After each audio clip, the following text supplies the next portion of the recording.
Welcome back. Don't shush me, you dummy. I didn't realize you were started recording. Yeah, we're recording. Oops. You try to shush? I'm always nice to my promise, guys. Like I was saying before I was so rudely interrupted. Thanks. Welcome back to another episode of the Rewind Rewatch podcast. My name's Joel. And I'm Andrene, the sweet older sister. Oh, wow. Now you're overdoing it now. What are you trying to cover up for? I'm trying to save face. Yeah, that's exactly what you're trying to do. This is a podcast where we discuss 90s films that we've rewatched.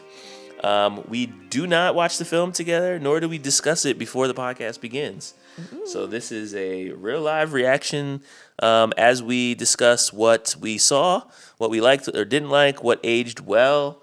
And we will always end the episode by giving a rewind rating from 1 to 5 based on how likely we are to rewatch the movie again in the future. Today's episode was my pick. Yep. And I went with A League of Their Own from 1992. Starring Tom Hanks, Madonna, Geena Davis, and Rosie O'Donnell. Well, mostly Tom Hanks and Geena Davis, but yes. Yes, those are the heavy hitters here. This was a PG movie. This is a 2 hour and 7 minute runtime, so pretty long.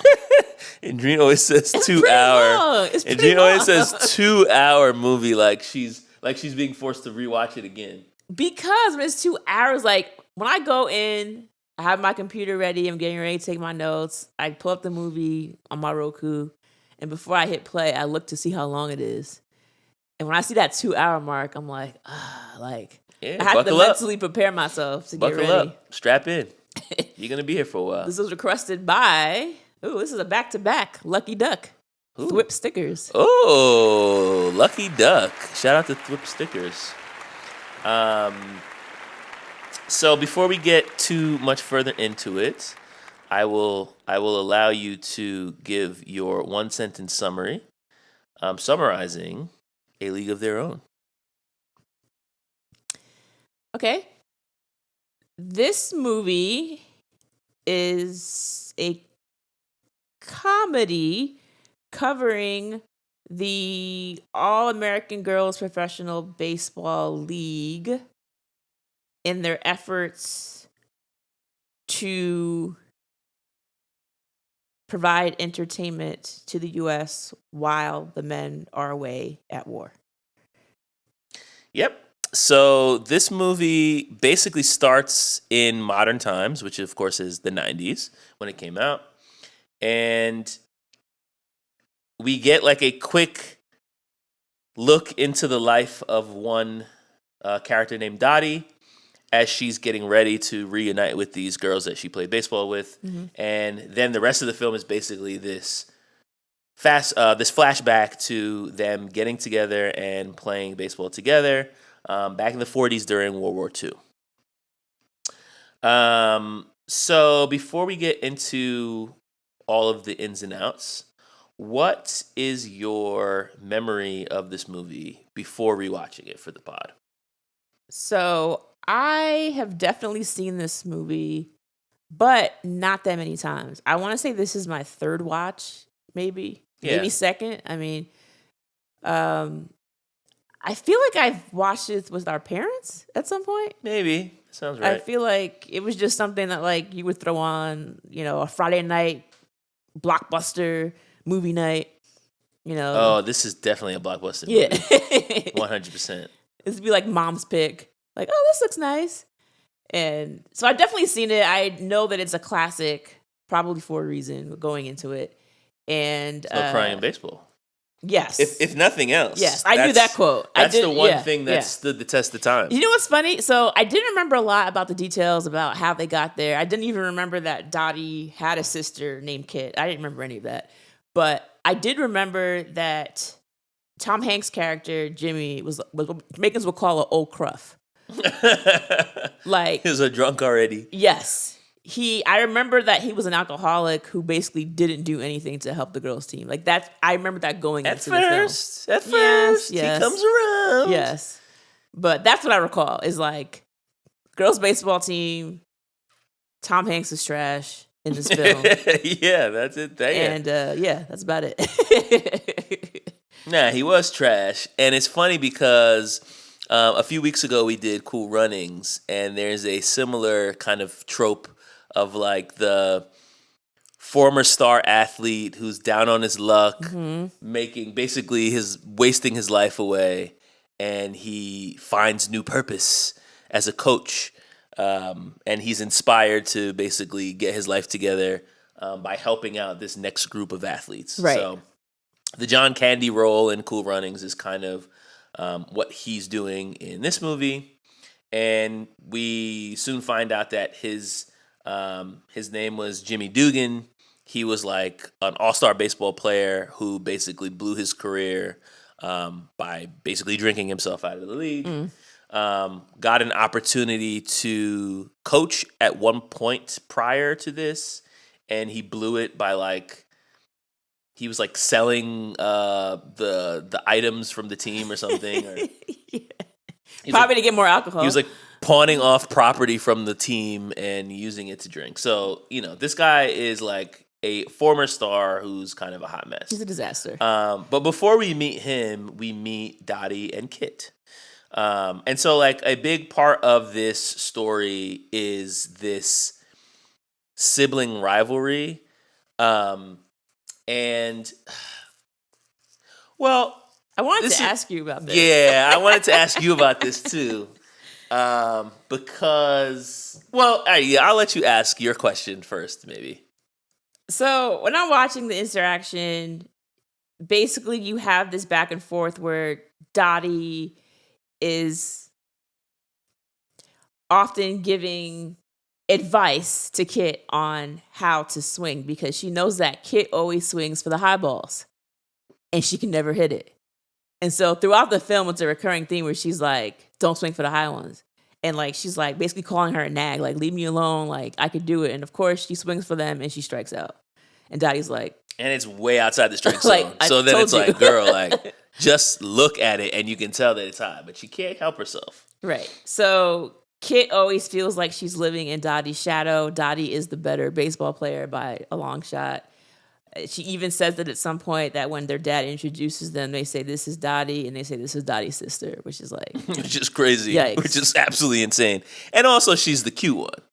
So it's not only the fact that she's more talented, she's also older, she's taller, she's a better athlete, and she's better looking. So it's like she has this very much a complex that we're introduced to from the beginning of the film, and it ends up basically being at the heart of this entire story. So all that being said, my question to you is, how does it feel to be Kit to my Dottie? I just wanted to know. Like, I was watching this and I was like, damn, Joel's probably feeling really low right now. Oh, man. And we got to throw a rim shot in there. I just wanted to know, like... That was good. Did you see yourself in her? Did you... I mean, I don't think our dynamic was similar to this, in case the audience couldn't tell that was not a serious question. But, like, yeah, I think it's different, obviously, because, number one, I'm a guy and you're a gal. So I feel like there's not the same sense of competition that, like, two boys would have or two girls. And I think the other big difference between us and these siblings is the fact that, they do the same things. They work for the same dairy company. They live on a farm together. Yeah. They play on the baseball team together. And so I think when you have the same interests and you're doing the same things and you have the same hobbies and you have the same job, it's very difficult to kind of create your own identity. And I think that's kind of something that Kit has to deal with, where it's like, hey, I love baseball. I want to play baseball. But also, I know that my sister is always going to be better than me. Yeah. And so it's like I can't even thrive in the thing that I love. Or not that she can't thrive, but she can't thrive in a way that she wants, because it always feels like there's a comparison point. And I guess that's another thing that I was struck with, was like, is she really being compared to Dottie, or is it really just her doing it to herself? Like, a lot of it felt like it was in her own head, where, like, she had value as a player. She was a good pitcher. She was a great pitcher. Yeah. And even there's a point in the movie towards the end where she's like, you know, they have like a falling out and they get back together and they're having this heart to heart. And she's like, oh, you know, I'm so thankful for you getting me on the team. She's like, I got you to the tryout. You got yourself on the team. Yeah. So, you know, it's like, it's not like she was trash. It was like she was just overlooked. Yeah. And that might even true. be worse. Because you know that you're actually good. Yeah. And I think that was a part of her stubbornness because, like, I know I can play baseball. So I actually don't need you telling me. Granted, she kind of did. She kind of did. But it's not like I'm trash and then you're going to come show me how to play. Like, I know how to play. Screw you. Yeah, she just needed to be a little bit, think a little bit clearly when she talks about hitting the ball because she was swinging at everything. And it's like, girl, that's not your shot. So Dottie, played by Geena Davis, who's a pretty big name. I feel like we kind of glossed over her, but I mean, she's been in quite a few things. I was trying to think of what she's been in, and I know I've seen her in other things, but the only thing I could think of was Beetlejuice. Yes, that's correct. What else was she in? So she was in The Fly prior to that, which is a crazy. That's the Jeff Goldblum movie. I don't think I've ever seen that. Oh, it's a trip. I suggest it. Yeah, I mean, I know what it is. I just never actually watched it. It's a trip. She also was in Thelma and Louise in 91. Okay, all right. Yeah, that's... She was in a show called Commander in Chief from 05 to 06, Grey's Anatomy from 2014 through 2018. Most recently... Oh, sorry, I forgot. Ooh, Stuart Little, 1 and 2. Dang. I don't remember any of that. I would have swore that she stopped acting after the 90s. Oh, no. The Long Kiss Goodnight. She had a show called The Geena Davis Show from 2000 to 2001. Was it a comedy? I think it was. It sounds like a comedy. Whenever it's the person show, it's always a sitcom. Because I wasn't sure if it was like a talk show, but it's not. It was like a sitcom. Oh, yeah, I guess it could have been a talk show. And then most recently, you did see her, Joelle, this year. I saw her this year? Yes. What did I see her in? Blink Twice. She was in Blink Twice? She played the older woman. Who's on the compound, who was like, she knew what was going on, basically, and she was still staying there. Oh, wow. Yo, that movie was a trip. I honestly don't even remember her being in that movie. Yeah. Wow. She was in that movie. Well, shout out to Geena Davis. Yes. But, so Dottie, I think the thing that I enjoyed about her is she had this quiet confidence, but it didn't come off as cocky. It was like she knew she was nice, but she never really rubbed it in anybody's face. And as the team, the Rockford Peaches gets formed to play in this women's league, like you said, you know, Jimmy's their coach, but he's really not coaching. Not doing anything. And so she kind of just like takes it upon herself. And I think, you know, her being used to being the best player, her being an older sister, her being a responsible person, like she just kind of takes it upon herself to, you know, basically take the mantle as the coach. And so she's kind of creating the lineups, she's giving direction to the other women on the team. And yeah, I just loved her swag in this movie where like she could like, you know, sit down with Jimmy and like shoot the shit. But then it was also like she was likable. She was the character that everybody liked except for her sister, I guess. But like even though everybody knew she was better than them and she was giving directions, it never created a stir where people were like, well, who do you think you are? Because she had a way of like empowering them at the same time, like being confident without rubbing it in everybody's face. So I want to know what your thoughts were on a few times throughout the film, she kind of makes it seem, well, outright says that she doesn't really care about playing baseball. And like, she's like, oh, you know, it's just a game. Basically, she tells Jimmy, it's just a game. It's not that big of a deal. And it's like, girl, you're nice. Like, you're really good at this game. And Jimmy keeps trying to basically persuade her that she's not being honest with herself and the game means more to her than she's putting on. And she makes it seem like, no, that's not accurate. Like, it's just something I did for a year and I'm over it. What was your take on that? Did you think she was fronting or lying to herself, or did you think she was telling the truth? Oh yeah, I got plenty to say about this. I'm glad I saw you sit up in your seat. I'm glad you brought this up because you know what? I kind of went back and forth on this because on the one hand, I was like, this is BS. Like, she obviously loves playing this game. She is good at it. She's playing in a local team league before getting scouted by John Lovitz, who's great in this movie. Oh my God, fantastic. But like even before she joins this bigger league, she's playing like locally for basically the dairy farm that she works for. Like they basically have like a, one of those leagues where you have representatives from different local companies playing each other at the park. And so she's doing that not for like any money or clout. Just for fun. So obviously she enjoys playing baseball. Right. So it wasn't like she was doing it for money. She does join this league for money, and I think a big part of the reason why she initially says no is because she kind of just sees it as fun and doesn't want to take it seriously. But if you see something as fun, then that to me is indication that you do enjoy it. right, exactly. So that's number one. Number two, her husband comes back from the war. She decides, I'm leaving the team and going home. And they get to the World Series. They're about to play in the World Series, and that's when she leaves them, which I thought was like crazy. I really was upset about that, but we'll talk about that in a second.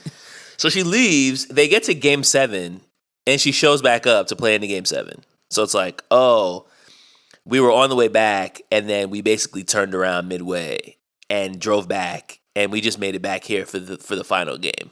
So it's like, all right, well, obviously you do love this, and you felt some sort of obligation to the team. Otherwise, you wouldn't have turned back around. The last piece, though, is the fact that she plays in the Game 7, ends controversially, which I also have a lot to say about. A lot to say about that. But then she legit does quit. Like, she doesn't come back and play again for a second season. The league, we find out at the end, lasts for 11 years.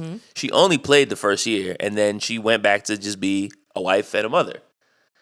And even at the beginning of the movie, when she's an old woman getting ready to go to this reunion, she basically has to be, like, coaxed by her daughter to even show up. Yeah, that was so weird to me. Because she's like, hey, I kind of just don't. And so it's like she's putting on this act as if she's above it all. But to me, it kind of felt like she regretted leaving and instead of like having to deal with those memories and maybe possibly the regret of walking away, that she was kind of running away from it so as not to have to face it. And so that's how I read it.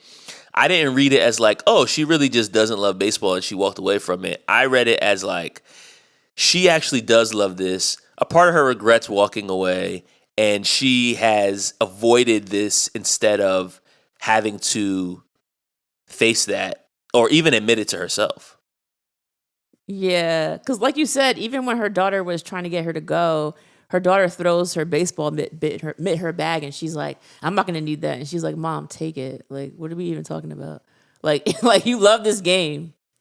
And she keeps saying she doesn't. But what I found interesting was the moment that she decides to quit is not only did her husband come back from the war, but prior to that, in the scene before that, all the women are in the locker room, they're getting ready to play a game, and a telegram arrives at the baseball field.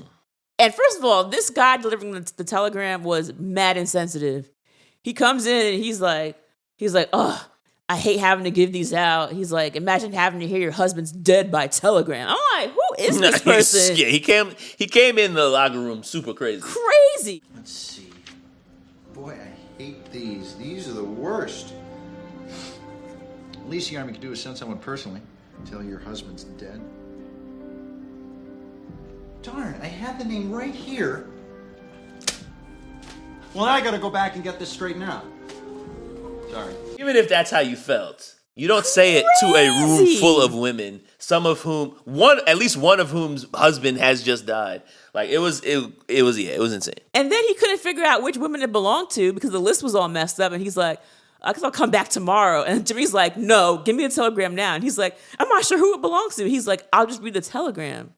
Like, he was a complete moron. So anyway, it turns out, that really pissed me off. Yeah, he was a buffoon. But it turns out that, after doing it, of course, to make us feel nervous and to have like this climax, Jimmy is walking past all the women in the locker room, and it ends up being Dottie and one other woman sitting next to her.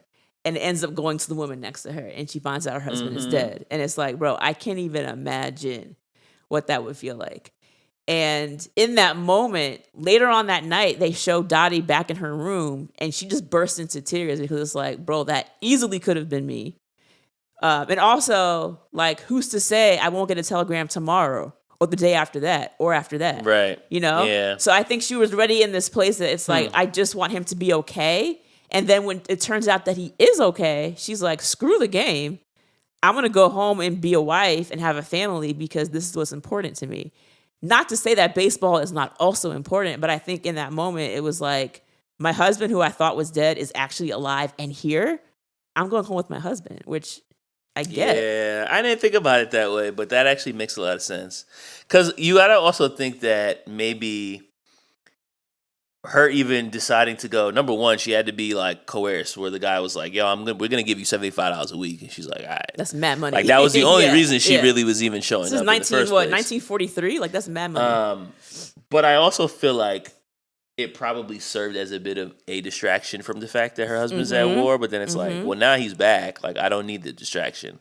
I also felt like she decided to go home also thinking from the perspective of like her wifely duties. Because we also got to think about it being the 40s. And yes. Like, as a woman, you get married and that's kind of like, that's your job now, is like to be a wife. Mm-hmm. And a lot of the women in the team were either single or their husbands were at war. Like, nobody was playing on this team and their husband was at the crib. Right, you're right. The one woman who got married, Marla, she gets married and then she's like, all right, guys, like, I'll be back next year. Like, I'm going with my husband. So I think she was also in a position where it's like, oh, like, my husband's back. I'm out. Like, this is not, it wasn't, it's the 40s. Like, there's no concept. First of all, they had to, like, convince people to even show up to their games to begin with. I have so much to say about the 40s and, like... Because nobody wanted to watch a bunch of women playing sports. We're just starting to get people to be interested in women's sports. I mean... And it's 2025. So preach. Imagine 80 years ago. But, like, yeah, I think for her, it was kind of just like... And not just for her, but for society at large. It's like... This is just a fun thing that you're doing, but like your job is to go be a wife. Exactly. And to your point about the job being the wife, they, when they are very early on into the baseball league, I believe they had just finished tryouts and the girls were actually divided up into 4 different teams. They have this radio social commentary. Oh my God. Where this woman comes on and she basically is talking about how, careers in higher education. She says it's leading to the masculinization of women with enormously dangerous consequences to the home, the children, and our country. Mm-hmm. The most disgusting example of this sexual confusion, Mr. Walter Harvey of Harvey Bars is presenting us with women's baseball. Right here in Chicago, young girls plucked from their families are gathered at Harvey Field to see which one of them can be the most masculine. Mr. Harvey, like your candy bars, you're completely nuts. They're truncating it and playing it in to film to kind of give you a snapshot, but I'm sure these are the conversations that were taking place in real life. I mean, we didn't see because we weren't there, but like we've read about. There were many similar conversations happening in the 20s when women wanted to vote.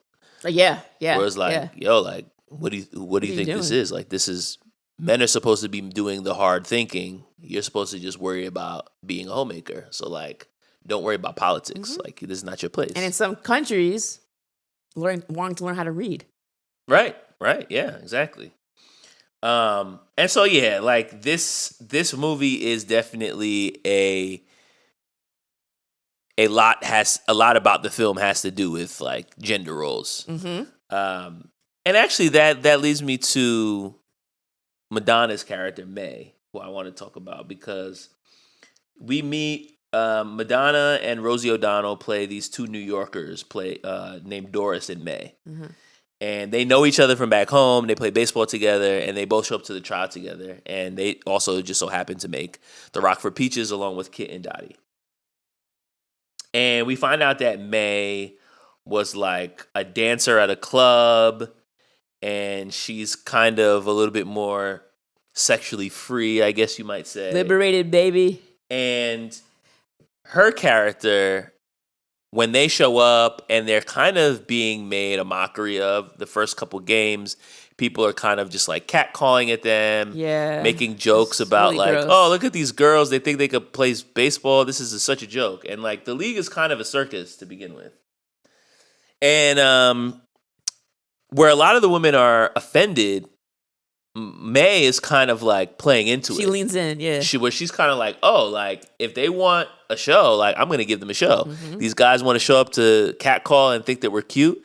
I'm going to make sure I wave to them. I'm going to make sure I look cute. I'm going to have my makeup on. Like, so I guess I wondered what your thought on that was, because on the one hand, you're seeing kind of these like overt, gender role kind of commentary, very chauvinistic in a lot of regards.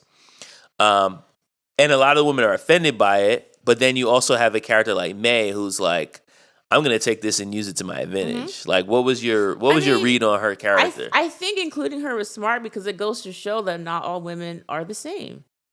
And just like it was back then, there are women like that now. Like, there are women who are just like, think about it. May was a dancer back in the day. And I'm assuming it was like a peep show. Like, they made it seem like it was like a peep show type of dance.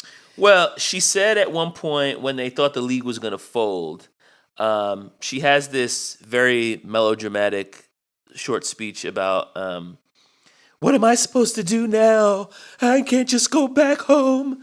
And she says that she would have to go back to taxi dancing, which is a phrase I never heard of before. So, of course, I Googled it. And basically what taxi dancing is, I never heard of this before, but basically, like, you would have women who would work at, like, clubs, like nightclubs where people go dancing. And they would basically charge men per dance. Not like a dance, like a strip club dance, but like, oh, you want to like go on the dance floor, but you don't have a partner? Like swing dance. All right, give me 5 cents. I'll dance with you. Oh, that's fun. Until they start groping you. Yeah, until it's not fun anymore, right? And also, like, you're probably not in the mood to dance with all these strangers every night. Yeah. So, like, it's not quite the same as stripping, but I imagine this would be like it's something short of that, where it's kind of like, all right, like I know how to dance, I know how to use my body, I know how to, but then it's also like, I don't want to have to do this every night just to make some money. And they actually showcase that in a scene where all of the players go out to this club, they sneak out, they poison their chaperone, and they sneak out. Which was crazy. And Madonna's character is, I mean, the swing dancing, it was just so much fun. Yeah, like, it was a lot of fun. Yeah, they killed.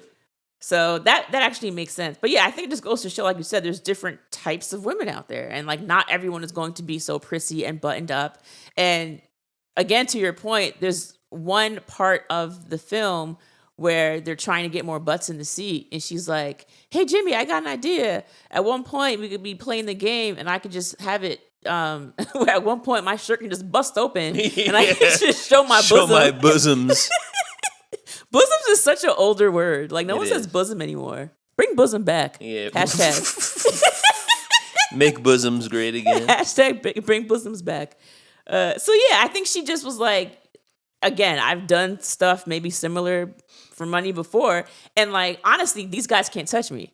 So if I can get on the field and show my leg and smile and wave at these guys, and I'm getting paid $75 a game, and it's going to keep the league going, I've done worse, you know? She's like, I don't see why we can't do this. Yeah, I mean, I think it's an interesting conversation that often comes up about like sexual liberty, and you think about like strippers, sex workers, people who do adult film, or even people who are like maybe not stripping, but they have to like stand on, get on stage in a bikini and dance at a nightclub or whatever, right? And I feel like a lot of times people think about those positions that people find themselves in as almost like, this is something that's very pitiful, Less or than, yeah. you feel bad for them Yeah. because look at the situation that they're in. And to be fair, like a lot of the times that is like a last resort. But then it's also like, what if somebody is choosing to do this? Like, should they have the right to make that choice for themselves, for their body, if that's the way that they think that they can make a living? And I think you nailed it on the head. It comes down to, like, consent is a big one. And also, like, again, do I enjoy doing this? Like, there are people online who have OnlyFans. And it's like, bro, like, I'm showing whatever, or like OnlyFans for feet. I'm showing this part of my body. No one's able to touch me. I'm getting paid. There's a camera on me. And like, okay, who am I hurting? Yeah. I mean, and that's the slippery slope, because there are also women on OnlyFans or webcams who are also being abused in the background, abused and pimped. Yes. So yeah, I mean, I think that's kind of like, yeah, I don't know what you do with that. I don't know if there's an easy answer. Bunny Ranch. Say it again. The Bunny Ranch is an easy answer. Well, right. I mean, I'm saying, like, in that situation, like, the girls want to be there. They're being tested for like STDs. Yes. Like, I mean, I don't like, know if there's an easy answer for whether or not these things are okay, quote unquote, because it's like you have different situations, and I think that's one thing that, not to go too much down a rabbit hole, but I know that OnlyFans, for example, has had a lot of internal disagreement about like whether or not it's even okay for women to be doing that, because some people are like, yo, this is how I'm making a living, and other people are being abused. So it's like, who's to say? How can I tell from the outside if you're being abused or not? Right, exactly. You talked about the radio placement where the woman was basically talking about the masculization. I have so much to say about like just how they were treating the women in general. Like, for instance, you were talking about the rules they had to abide by. Like, you kind of, like, alluded to that. And they told the woman, you have to make sure you're wearing makeup at all times. Like, your hair has to be done. They said no alcohol, no boys, and, like, no pants. Like, they had to make sure that they were dressed in a feminine manner. Mm-hmm. They all come down to gender roles. They wore skirts while they were playing baseball. They gave them these ridiculous outfits to wear. And they're like, we can't play baseball on that. We have to slide onto the base. And they were like, okay. Come on, honey, smile for the cameras. It goes back to the, like, why aren't you smiling? They've been saying that from back in the day, telling women to smile. Mm-hmm. And the women just had to do it. They went so far as to have them take these classes on how to walk properly with, like, books on top of their head so they can keep their posture straight, how to sit like a lady and, like, cross their legs.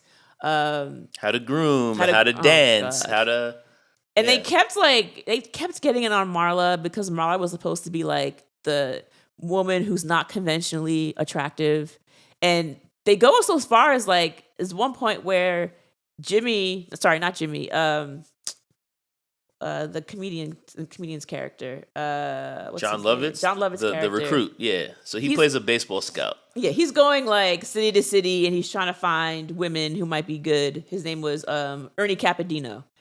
And he goes to this one city after he has already recruited Dottie and her sister, and he sees Marla. And Marla, I mean, she's hitting these balls way out. Like, she is great. And her dad is there. And she can hit lefty and righty. Yeah, I mean, she was phenomenal.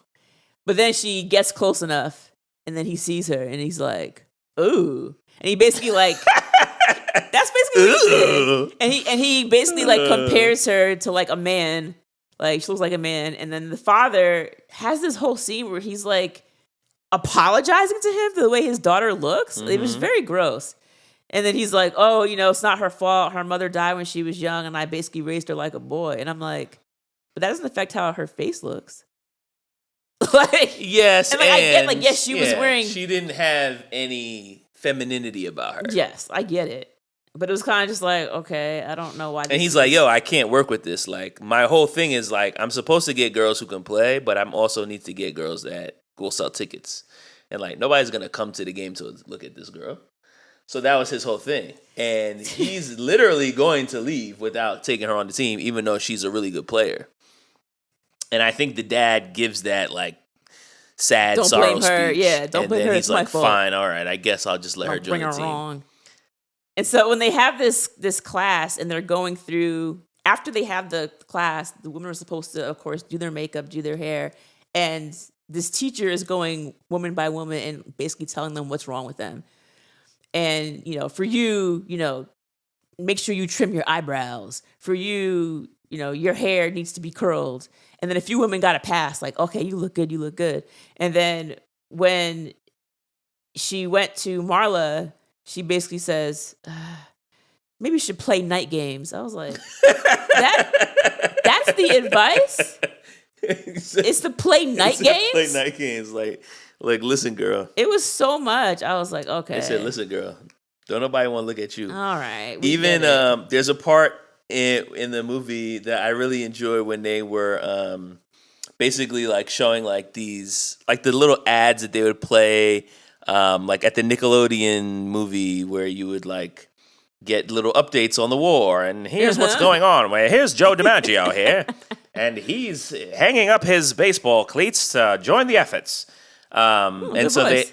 they they had one that 1940s radio voice that John Lovitz was doing, phenomenal, by the way. It was great. I It. laughed every time. He's starting a girls' baseball league, so we can make a buck while the boys are overseas. Want to play? Huh? Nice retort. Everything he said was just like, yo, it's so funny that people used to sound like that.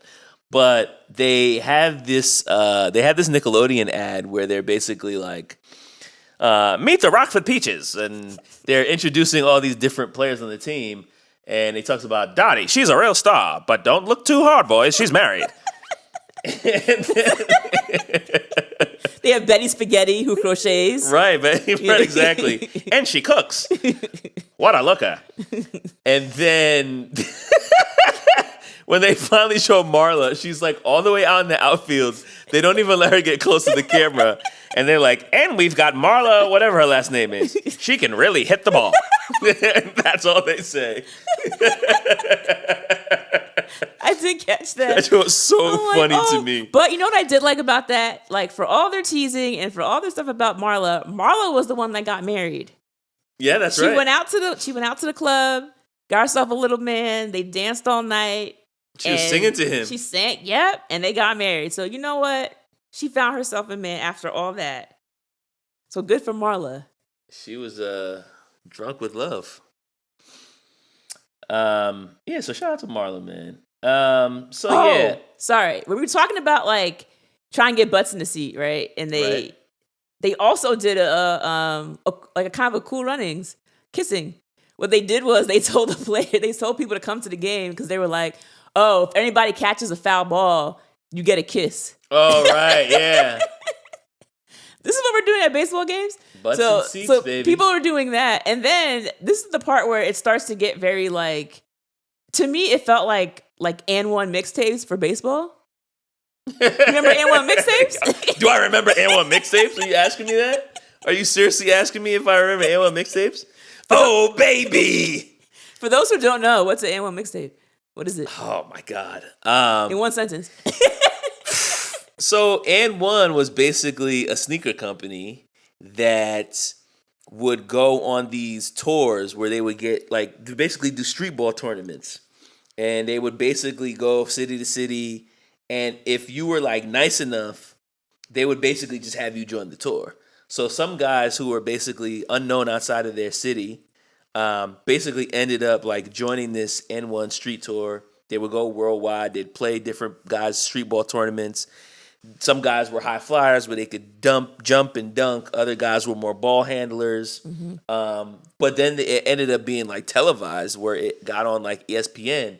They made N1 street ball video games. Yeah. Like, it got pretty big.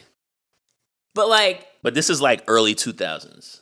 The fun in watching it wasn't just like watching these guys playing ball. It was like the tricks they were doing. Like they were dribbling like behind the back. And they'd roll on the ground. They'd bounce the ball off your head. Stuff. It was crazy stuff. They'd skip around and the ball would be like, these guys were like amazing ball handlers. Yeah. So I'm watching this, and when Dottie does that catch where she goes into a slide. Oh, yeah. And it's to a split, basically. I was like, oh, this is N1 for baseball. Like, that's what this is. They're catching the ball with their hat behind their back. I'm like, come on, man. Like, Dottie had all the tricks because she's like, yo, you said you want us to put on the show? Like, right. I'm the best player in this league. Like, I can get away with this. Yeah, absolutely. And she did it. And if you drop it, it's a foul ball. So whatever. But Dottie was like that. So they do end up making the playoffs, and somewhere along the lines, Jimmy finally starts like actually coaching. And I think what he realizes at first, he's like, yo, these are girls. Like they're not baseball players. Mm-hmm. Like, he keeps saying that. He's like, I don't even respect this. I'm really just here for the check. But the team is nice, and I think over time, where he sees that they're able to like play and they're doing it without him, then he's like, wait, I actually have thoughts on all of this. Like the baseball player in him can't continue to sit down and ignore. Exactly. But he's like, wait, like you should be doing this. Like he's like, well, oh, now you want to coach the team? Exactly, you haven't been coaching us this whole time. But it's like once he saw that they could play, it's almost like they earned his respect, and now he wanted to be involved. Now he wants to do it. And so I wanted to kind of ask you about like the relationship between Jimmy and Dottie, because I feel like she's a big part of the reason where he ends up actually getting sober. Yeah, well, the thing about them, like you said, it's like she took leadership of the team, and I think what he liked about her was that she was able to give as well as take it, because Jimmy had a slick mouth. Just like most of the men in this film, like they were just saying crazy stuff. And I feel like some of the other girls, in fact, one of the girls ends up crying after Jimmy yells at her and like breaks into tears. That's and he's the like, whole no crying in baseball. No crying in scene. baseball. Yeah. Are you crying? No. Are you crying? Are you crying? There's no crying. There's no crying in baseball. Why don't you leave her alone, Jimmy? Oh, you zip it, Doris. But like Dottie would never cry. No. Like Dottie would just throw right back at him and be like, oh yeah. Like, actually, there's one part where he says something to her and she like comes right back. And like you see him like having this kind of like satisfied smile on his face because he's like, oh. Like I think after she says that, he says like, we're gonna win the game. We're gonna win the World Series, because he's like, oh, like she has what it takes in his mind to be a good ball player. He even ends up sharing his, what do they call it, dip? Mm-hmm. Oh, I hate that stuff. He ends up sharing that with her, and they're tobacco. like, Yeah, they're chewing tobacco. Yeah, they're sitting down chewing together. Like he's teaching her how to spit properly. It's like she's the closest thing that he has to a quote unquote real ball player because she's so nice, and because she and it's her demeanor too. That's the thing. It's like not only does she have like the femininity to her, right? She's gorgeous. She has the poise. She is able to be a leader, and she's also not afraid of Jimmy. So it's like, oh, this is actually someone that like I can go toe to toe with. She's actually mad cool. She's also knows the game of baseball extremely well, which he respects, and he ends up, liking her company. Like she's a person that he can feel like he can connect on one-on-one. Yeah, for sure. And I feel like along the way, once he becomes invested, then it's kind of like, oh, like I don't need to like basically get stone cold drunk every day just to kind of like get through my day. And it gives him something to kind of like attach himself to and look forward to. So the Rockford Peaches make the playoffs. The GM finds out that the league is basically going to be dismantled at the end of the year. He is trying to bargain with the owner to, basically like, yo, if you're not going to take this on. I will keep this league going by myself. But like, we actually have a good thing here, and people are coming out to see it. And the owner is basically like, yo, the only reason we even have this league is because of the war. Once the war ends, then we don't need women playing baseball. We'll have the men. So as this is happening, Kit and Dottie are going back and forth, and they're kind of having their, their typical squabbles where Kit is having some trouble on the mound, and Dottie says like, "Yeah, you're cooked. Like, you need to have a seat. Like, you're done for the day." And she's like, "Nah, I still got another inning left in me." He's like, "Nah, you're throwing meatballs out there. Like, get out of here." So when Dottie gives Kit like the real deal, she can't take it. And not only is that she can't take it, I think it's also the fact of when you say what I need to do, I'm taking it as you telling me that I'm not good enough, because in the back of my mind, I know I'm not as good as you. Yeah. So it's like, I can't hear it from you. Mm-hmm. So it's basically they have this whole falling out, and Dottie's like, you know what, screw this. I'm just going to leave. Yeah. Long story short, the GM convinces her not to leave, and she's like, all right, well, trade me. Trade me, you're right. And what does he do? He talks to some of the other teams, and he trades Kit instead. Oh, Kit was pissed. Which honestly, like, I get. Because she's like, oh, like, you were threatened by me, so you had me traded? Like, what happened here? But Dottie had no idea that was going to happen in her defense. But Kit came in hot. She basically threw a baseball through a window, bro. Yo. Because that's the whole thing. It's like, yo, I finally had something that I really wanted. Because she wanted to join the league from jump. And it's like, Dottie didn't even want to go. Yeah. I get to this league, and now you're telling me that I have to leave the team because of you? He's like, yo, I actually didn't even ask for you to get traded. He was like, yeah, but you're the best, so of course they're not going to trade you. So now she's pissed. And then after she trades her, after they trade Kit, and then Dottie's husband comes back, this is when she's basically going to leave. And this is the whole thing that I didn't love. Because I'm like, yo, like, I get everything that you said about like why she decided to leave, but I'm like, yo, like, wait till the end of the game. Your team's in a World Series, bro. No, like, yeah, don't just abandon. She could have waited until the World Series was over. To be fair, I felt like it was really crappy, not only for her to just leave the team, but also like, oh, now they get to Game 7 of the World Series, and now you just showed back up, and it's like, oh, can I start after they earned their spot to be there? Yeah, without you. I didn't love that. They battled back from being down 3-1. They won the next 2 games to force a Game 7, which obviously we have to talk about. But when she's getting ready to leave, Jimmy goes to speak to her, and she's like, "This is too much. Like, I need to just go home." Mm-hmm. And he says, "If it's supposed to be hard, if it wasn't hard, everyone would do it. The hard is what makes it great." Such a good quote, man. And it's like, it's that concept of. This is random, but it's related to this. Okay. Jason Tatum plays for the Boston Celtics. For years, he's been one of the best players, but he wouldn't win in the championships or in the playoffs. And there was a lot of speculation around, is he good enough? Do they need to trade his second best player? Maybe they can't play together, all this other stuff. Mm-hmm. And long story short, they actually ended up winning a championship last year.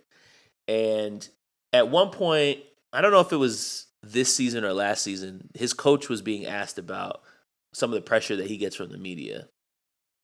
He's like, it must be hard for Jason to have to deal with all this. What is it like to have to deal with all that pressure? What do you tell him? He's like, oh no, it's not that he gets the pressure. He gets to get that pressure. He only gets that scrutiny because he's as good as he is. Because he's so good. So that scrutiny is actually a privilege.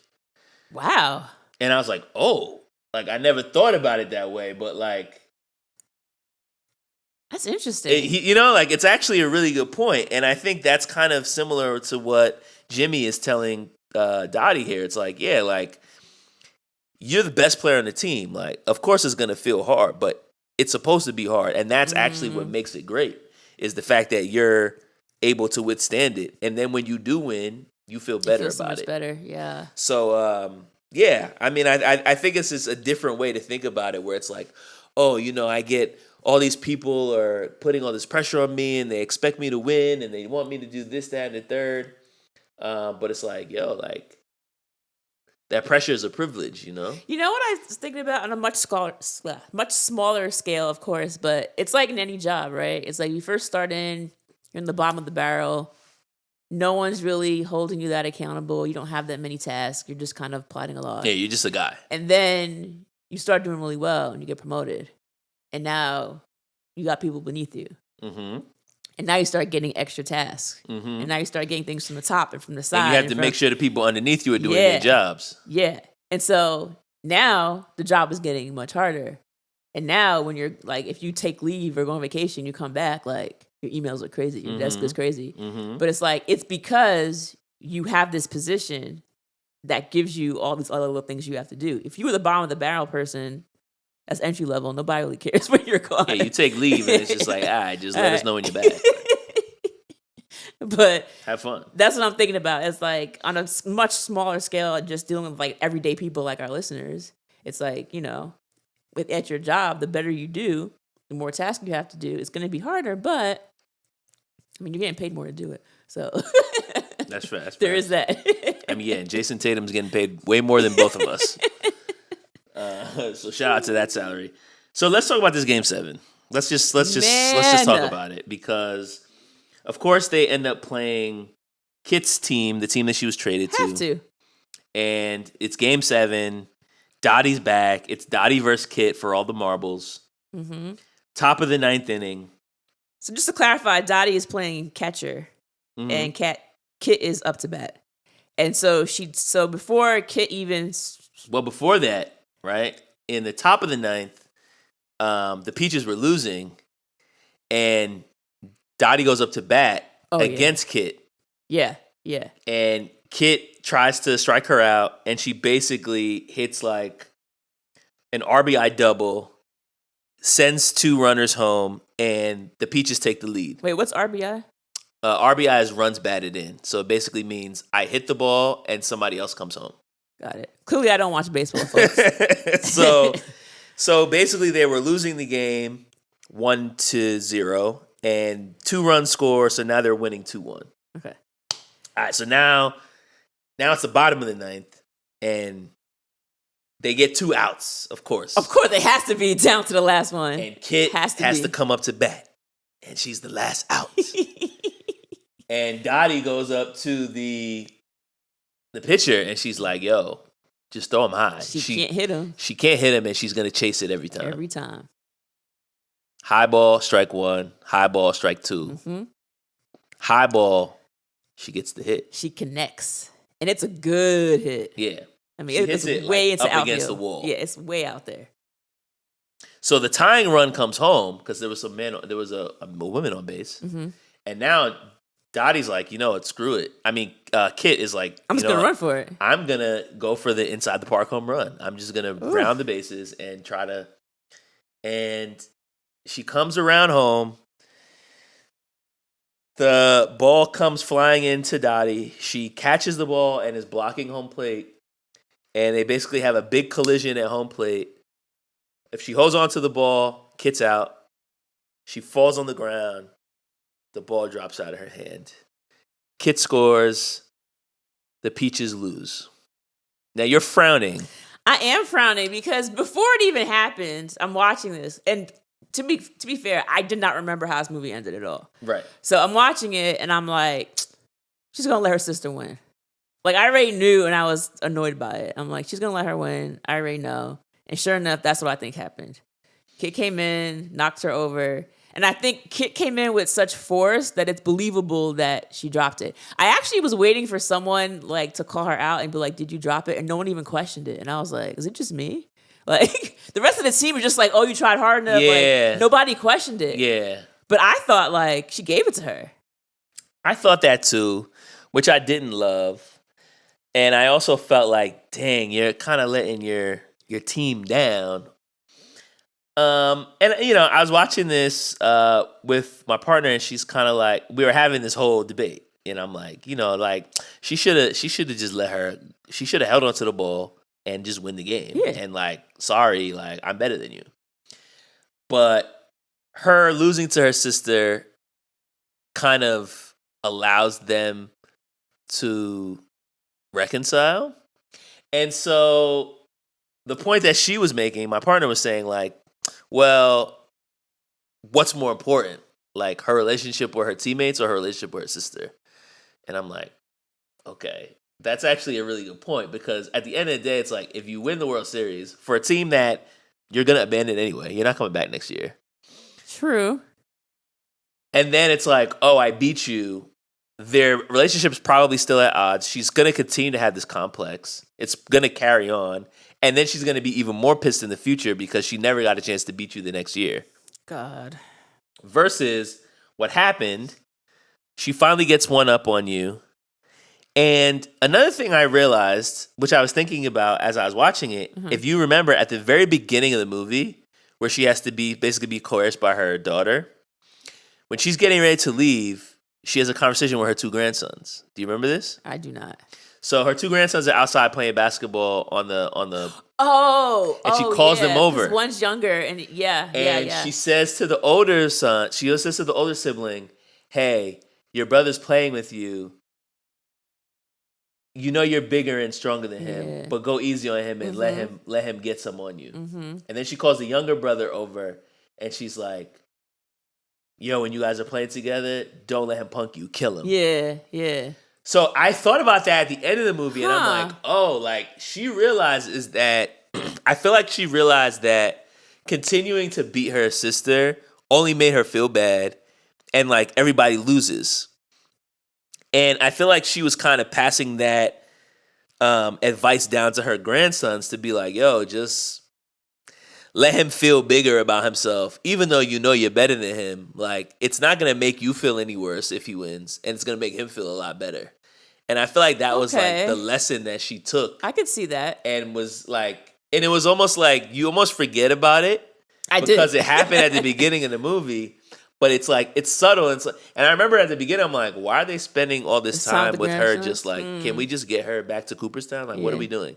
But it's like, oh, like that's probably why they left it in the movie, because it's like that was the lesson that she basically learned, is like me continuing to be better than her is like not really helping our relationship. Okay. I could see that. That said, watching it, I still wanted her to hold on to the ball and win the game. But it's like, at what cost? Like, is it actually worth it for her to have won? I just feel like in that moment, I wouldn't have thought about all that. Like, I would have just been like, I'm winning this game. Like, she had time to think about it. This is my team. She turned around to come back to play the game. Yeah, but I don't think she came back thinking she was going to throw the game. No. That's what I'm saying. Like, I think it was in that moment, I'm saying, like, I would have just been like, you're out. Like, I don't think I would have thought that much. Because, again, I've been practicing with these girls for how long? Like, this is my team. Like, I care about how long has she been Kit's sister? A little bit longer. Like, who do you care more about? Because I made the same argument. And then, you know, when she said that, I was like, you know what? That actually does make sense. Because it's like 20, 30 years down the road, like, what's going to matter more? And to your point, at the end of the film, they end up having this, like, nice, like, reunion, like a Hall of Fame type situation where all of the women who had played in the league come back out to see. It's kind of like this, like a Hall of Fame kind of like induction. It was the Baseball Hall of Fame. They basically like had an exhibit there. Yeah, they had like stills of like the different characters when they were younger, and Dottie ends up going and she sees the other teammates, and I liked how they had like older actresses that definitely like looked similar to the younger actors. Like the Geena Davis lookalike, I was like, this is really good. The Dottie one, like even down to like her mouth and the way she was talking, I was like, this is phenomenal. The casting for the old women was spectacular. It was really good. I'm like, where'd they find these? And at first, I'm watching it, like I said, and my girlfriend's like, yo, that's her. Like they just gave her makeup. I'm like, I'm pretty sure they didn't. Like, this is 1992. Like, the makeup wasn't that good. And actually, they intentionally did not do that because the director was saying that at the time, the makeup really wouldn't have been well done. Yeah. And like, we don't have, the CGI wasn't there, or anything like that. And so they were like, we just had to find people that looked like them. We thought that'd be the best move. And I think it was because it was pretty spot on. They found spot some on. people that really look like, especially Kit and Dottie. Yeah. But even like Marla or like all of them, I thought they looked really good. So. Yeah. But I was gonna say that at the end, not Kit ends up getting ready. Like her family's there. It's like her husband and like her like I don't know 5 kids. It's like mad kids, and I mean probably her grandkids at that point. The oldest one, I'm guessing her first granddaughter or something. The oldest of the grandkids is getting ready to take a picture, and she says to her like, "Dottie, take a picture." And I was like, oh, they named her Dottie after her sister. So I didn't even peep that. It was nice. Like, oh, they definitely have, a relationship. Yeah, a close one. If you're naming your grandchild or whoever after her, it was nice to see that they were able to mend the relationship. See? So yeah, I guess it was worth it. Dropping the ball. I'm just thinking like in that moment, I don't know. So Geena Davis says that that's one of the questions that, of course, people ask all the time, like, did she drop the ball or not? And she has refused to answer it. Yeah, I mean, I think it's also one of those things where it's like, number one, she didn't write the movie, right? She's an actor. But number two, you know the motivation behind it, like, Yeah, but I think the other piece of it is the fact that, like, yeah, I think it is. When a movie is left up to interpretation, it is not to the advantage of anyone involved in the film to explain it to you, because that's actually not the whole point. If they wanted you to get an explanation, they would have just explained it in the movie. So yeah, you kind of have to make your decision for yourself. We obviously both think that she dropped it on purpose, but I do. Let us know what you think about her dropping the ball, and if she did do it on purpose, if it was the right choice. Before we get to themes, do you have any favorite quotes? My God, a few I noted, but there was a lot going on here. Your boy was so funny. Jimmy? No, the scout. Oh, John Lovitz. Oh my God, John Lovitz was absolutely hilarious. He was great. So I wanted him to be in the movie more. I did too. There's a part where he gets on the train because initially Dottie and Kit were not going to join him. So he's on the train, and the train is like getting ready to start to move. So he's talking to this guy who's boring him about his job, and the guy is like really proud of himself. He's like, "Yeah, I'm in this department, and blah blah blah, and this happened." And John Lovitz looks at him, and he said, "If I had your job, I'd kill myself." And then he's like, "Sit here, and I'll see if I can dig up a pistol." I was like, what in the world? So that had me laughing. And then, like, right after that, he gets up and starts walking towards, like, the back of the train. As he does so, he looks out the window and he sees Dottie and Kit are running to try to catch up with the train. And so he leans over to look at the window, but, like, there's people sitting by the window. And so when he's leaning over, his knee is, like, directly on this woman's lap. Like, he just bends over like she's not there. And then she's like, "Sir, your knee." And he's like, "You like it?" I was like, bro, what? Yeah. He was just so rude. Didn't care about anybody. And he was ad-libbing all over the place, apparently. Nah, that makes sense. Nah, he killed. He was great. I mean, you talked about the night games. The quote, that was very funny to me. I also liked a part in the movie where a bunch of kids go up to Jimmy to ask for his autograph. And he signs the ball, "Avoid the clap, Jimmy Dugan." So he said, "Hey, that's good advice." Yeah, but they're like 7. Like, "Mommy, what's the clap?" Yeah, he was very funny. Yeah, this is a good movie. What themes did you pull out? I mean, I think the big one is, sisterhood, womanhood, girl power is all over this movie. It's all over this movie. Because it's like showing that although they were forced to wear these short dresses and slide in short dresses, which, I mean, I would imagine would be extremely painful. Remember that one girl that got that big bruise on her thigh? Bro. Yeah. That was real. Oh. So I'm kind of getting into facts here, but just really fast. So the women had to know how to play baseball in order to audition for this film. And so they said all the ball play was real, but the balls that they used had like a soft, squishy center on the inside. But like them hitting the ball, then running the plates, all that, Geena Davis had to go through training to play. It was a real thing.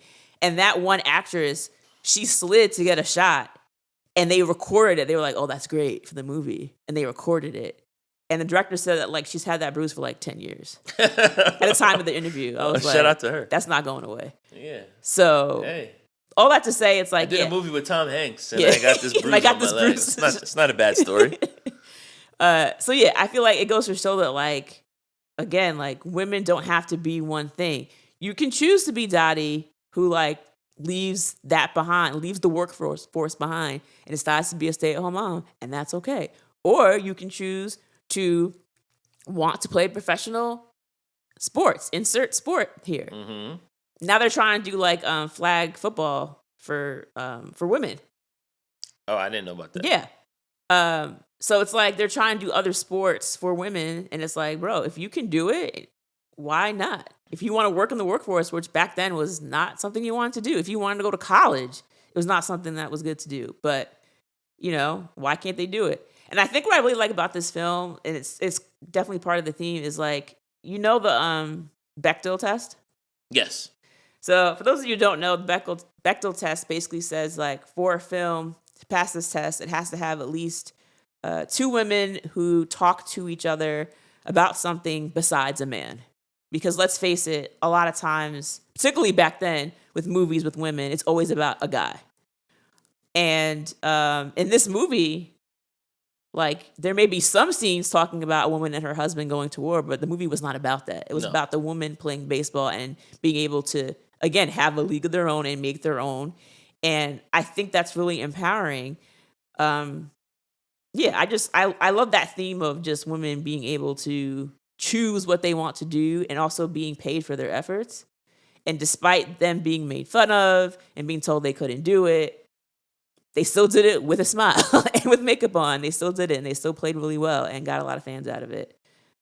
So, I was a huge fan. Yeah, I mean, I think that's the most obvious theme. I think the other thing, which we spend a lot of time talking about between Dottie and Kit, I think the big theme out of that is sometimes you gotta let the people you love get one over on you.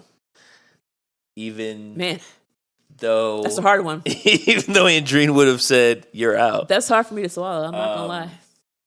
I think it's like being the quote unquote bigger person for the sake of maintaining a relationship versus like being the one that's always right, being the one that always wins at what cost. You're actually losing this relationship, but you won.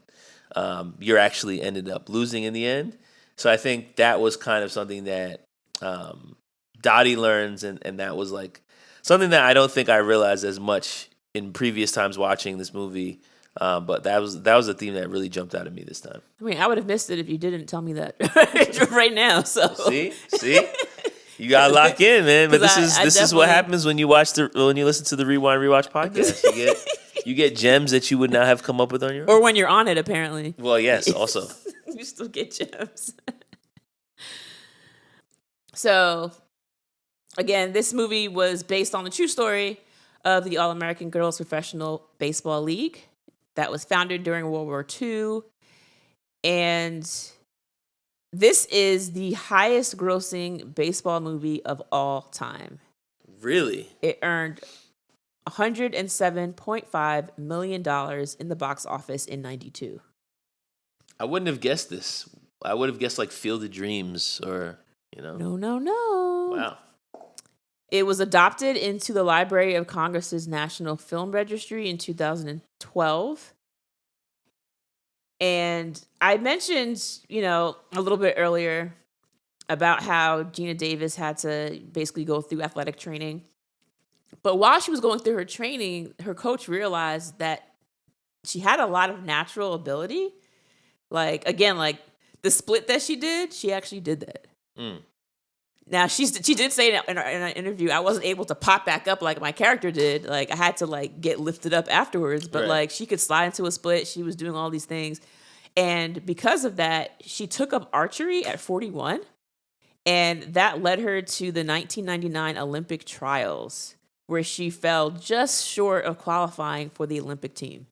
Oh wow! I was like, shout out to her. That's pretty dope. Demi Moore was supposed to play Dottie, but she became pregnant. At that time, she was married to Bruce Willis. The director... Yeah, I remember that. Huh? I said, yeah, I remember that. Yeah. The director reportedly said in an interview that, quote, Bruce literally screwed her out of the part. Jeez. All right. Boom, boom, ching. All right, okay. Production wanted Jim Belushi to play Jimmy, which I could see. Yeah, he could have done that. And in order to play the role, Hanks had to gain 30 pounds.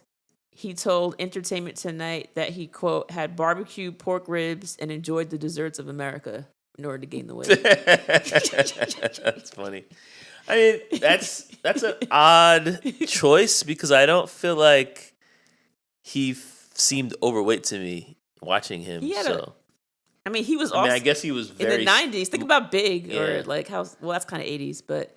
He must have been much slimmer, obviously. But yeah, 30 pounds. Yeah, it wasn't it wasn't a character that I looked at and said, "Oh goodness, this guy's overweight." But all right, they want him to have a little bit more of like a beer gut. Yeah, it's like you're an alcoholic. Right. Yeah. All right. Wait, I got a couple more. Hold on. Madonna. So no one knew how to act around Madonna on the set, but of course Rosie O'Donnell did because she also, was somebody. And so she said that Tom Hanks is pretty big himself. Well, yeah, but all the other actors were kind of just like, it's Madonna, and like I'm a no-name person, and so they said Rosie O'Donnell would come onto set and she would basically sing Madonna songs like straight through. Like she would sing like say I'm gonna come in and I'm gonna sing like a prayer, and she would sing the whole song, and Madonna would be like stop, and she'd be like no. And the next day she would come in and she would sing Vogue. But then after a while, like Madonna started like laughing about it. And like I said, to this day, Madonna and Rosie O'Donnell are really close friends. They met on the set and they bonded. Hit it off. Yeah. And then just one more line, your boy playing Ernie Cappadino, when he goes to the farm to recruit Dottie and Kit, there's one part where he's talking to them, they're getting ready to walk out, and he turns to one of the cows and he's like, will you shut up? That was ad-libbed. And apparently what was going on was the cow was making a lot of noise because it was giving birth in real life. Oh. They ended up naming the calf Dottie. I thought you were going to say Lovitz. No. All right. So let's give our rewind ratings. You want to go first? Yeah, I'll go first. League of Their Own. So 2 hours long. I mean, they go through the whole storyline of like recruiting the girls and then taking them to camp and then watching them play with no fans and then getting fans and then, Dottie leaving and then her coming back. Like, there's a lot that goes on. But of course, they're trying to highlight real events. So I understand them wanting to make sure that they're documenting, even though they're changing things around, like they're documenting at least the efforts that the real women went through. And yes, the real women did have to play in those stupid skirts, which is crazy. Yeah. But I mean, it's definitely enjoyable. Will I rewatch this again? Maybe a while from now, I'll throw it back on. It's a good film. It's definitely funny. It's makes a good point about female empowerment, which I love. And I enjoyed it overall. I'm going to give this a 3.8. All right, that's pretty solid. This is a movie that I had been meaning to watch again for a while, which is a big part of the reason I picked it. I remember good things about this movie. Like, I remember feeling like this was a good film, and it did hold up. Like, watching it again, there was a lot that I had forgotten in terms of the storyline, but I think like just the general vibe of, hey, these women are playing because of the war, and they actually create a league of their own. Tom Hanks is great as always. And yeah, I had a lot of fun watching this movie. I think it's like the sports scenes are also good, which is like a big part of having a sports movie is like you have to have good sports scenes, but it also doesn't drive the entire film. And I think like the whole storyline between two sisters is always very interesting to me. Like the whole kind of sibling rivalry thing. I think a lot of times you'll see things like this with boys. So having it with two women I thought was interesting. And yeah, I really like this movie. I'm going to give it a 4. Okay. 2 very strong scores for A League of Their Own. Yeah, I feel like you really can't give this movie a low score, but listeners, you never know. listeners, let us know because you guys always seem to surprise us with your rewind ratings. So if you feel differently, please give us a shout. AKA if you hate women. Oh, I mean, all right, that was not me. That was not me, folks. JK. Give us a shout and continue to give us your recommendations for other movies that we can review on future episodes. Please keep them coming. We love looking at the list every week and trying to figure out what we're going to watch the following week. It's always fun when you guys add some more titles to the list, so continue to do so. Shoot us an email at rewindrewatch1990s@gmail.com or look us up on our socials. You can DM us there. Additionally, don't forget our Patreon is now up if you'd like to support the pod as well as get access to some bonus episodes and other content. All right. Do we have any final words? Why are you laughing? Because I was thinking of something to say. It made me laugh. Okay, all right. No, I don't have any final words. Avoid the clap? I don't know. No, I was gonna say when your man after he drops off the ladies at the boot camp or at the tryouts, like, you're not gonna stay with us? And he's like, no, I'm gonna go home. He's like, I'm gonna go home, have a shower, shave, and I'm gonna give my wife a little pickle tickle, and then I'm on my way. Yep. Yeah. Pickle tickle. There you go. That was an ad lib, of course, because. So is that your final word? Is Yes, you gonna give pickle your tickle. wife a pickle tickle? Pickle tickle. All right. Adios. I have nothing else to say about that. Later.